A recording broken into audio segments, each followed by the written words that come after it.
Hi everyone, and welcome back to part 2 of today's lecture series, Domestic Decoration 2, Art in Daily Life and Death. So a lot of these contexts that I was just talking about, the sort of streetscape context, these public spaces, they have a type of art, a style of art that is often called plebeian or popular style Roman art.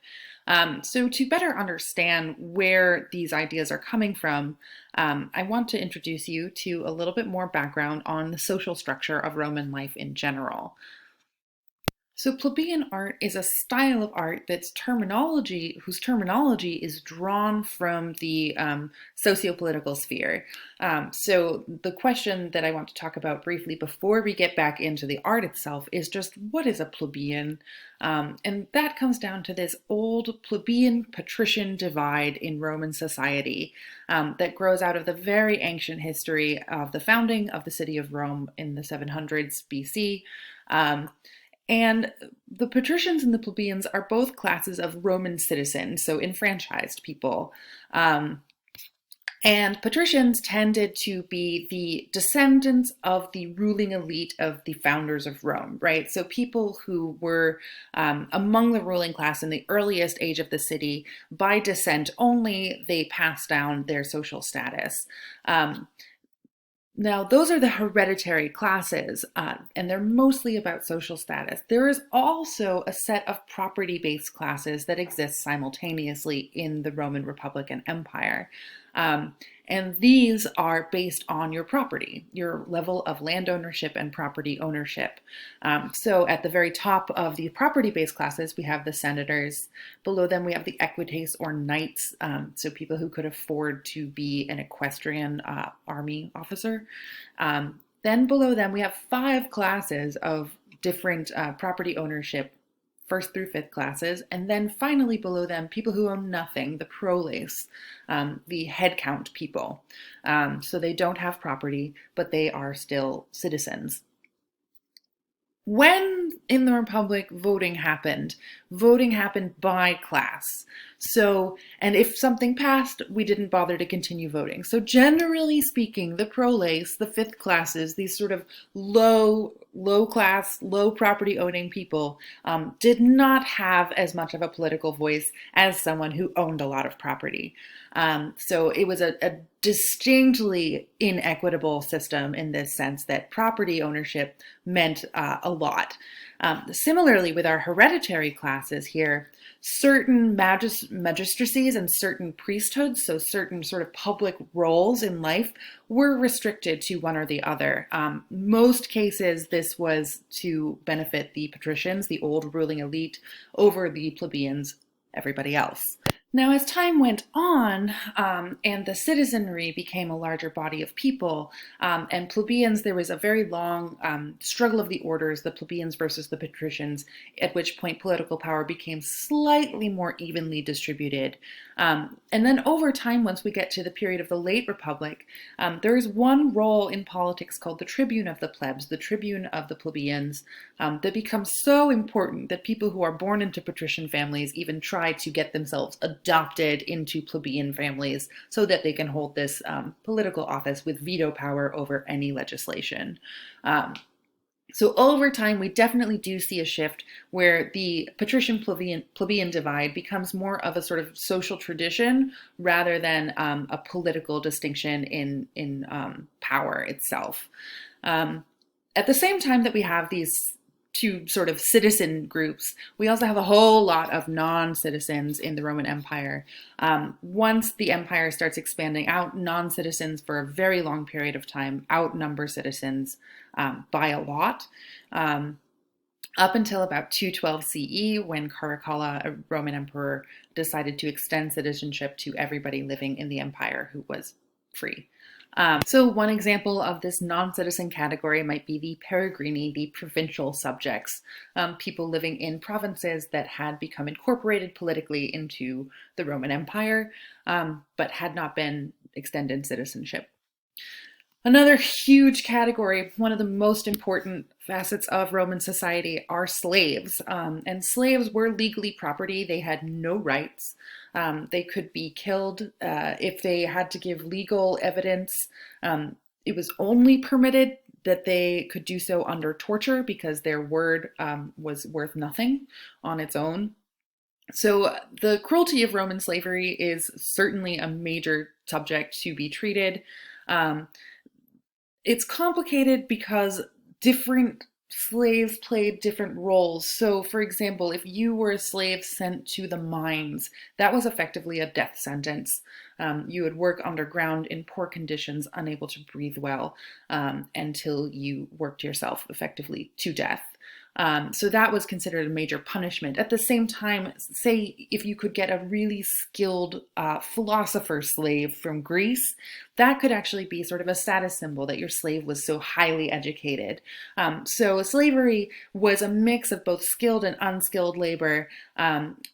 People who were captured in wartime, people who were just captured as part of this sort of thriving slave trade, and people who were, of course, born into slavery as well, making up this massive group of disenfranchised persons living in the Roman world.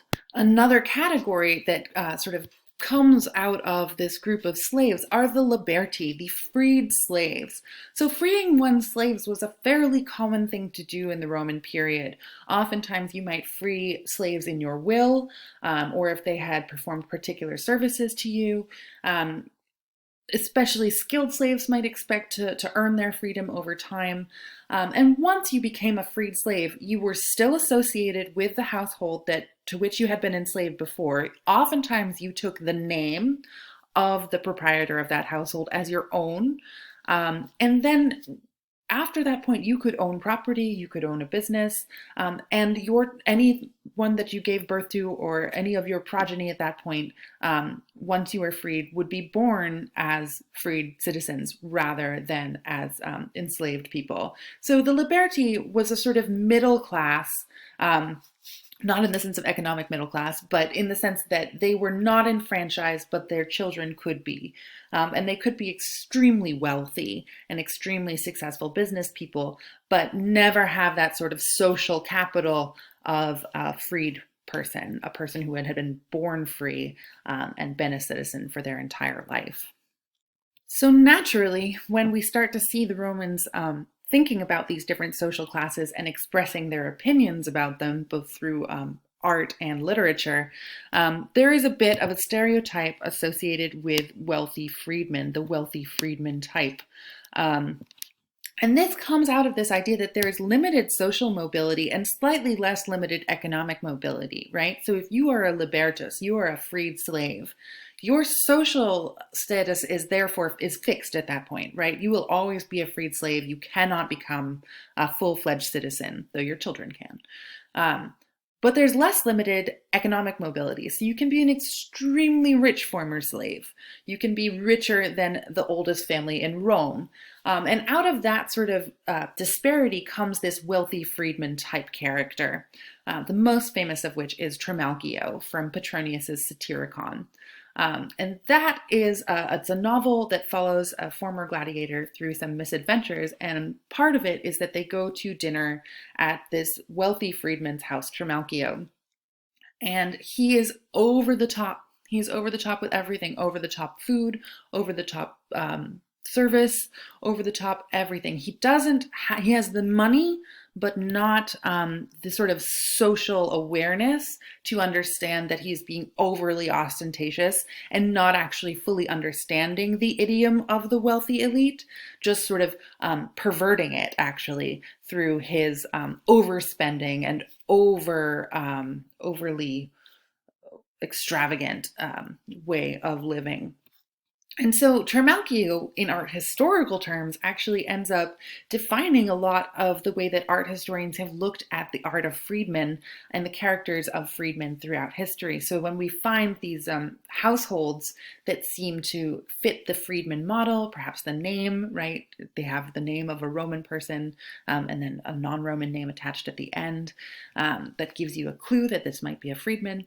Oftentimes there's a sort of value judgment implicit in the art historical work that says, well, this guy, he just doesn't quite understand exactly how a real elite would do it. They're a little over the top. It's a little much. It's never quite right. It's not, it doesn't fit that proper elite idiom that we see in, say, an imperial residence or a truly wealthy long-term household.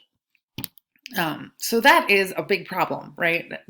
Regardless of what we actually see in the art of Friedman. And the reason that I want to talk about this right now is that when we think about plebeian art, a lot of the art that gets classified as plebeian is actually Friedman art.